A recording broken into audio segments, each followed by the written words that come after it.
नमस्कार जय जगन्नाथ शुभ सकाळ। आज हूँ नवेम्बर 27 तारिख गुरुवार। पाणीपाग नहीं आसी लेटेस्ट अपडेट भिडियो टी शेष जाए देखी निंतु आपने सबकि जानीपर। चलतु आज खबर उपर नजर पकाइबा।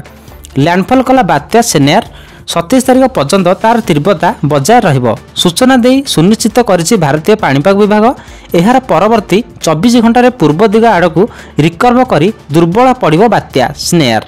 सेपटे दक्षिण पश्चिम बंगोपसागर रे एबे दक्षिण श्रीलंका निकट रही स्पष्टजनित लघुचाप क्षेत्र।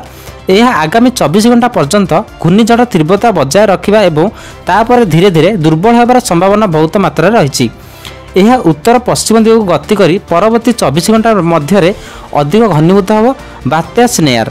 नवेम्बर मास शेष को पुणी आसिला आउ एक बात्या। इंडोनेशिया उपकूल में यह स्थलभाग अतिक्रम करिछि। स्थलभाग छुईबा बेलू पवन वेग थिला 70 ରୁ 90 किलोमीटर घंटा प्रति।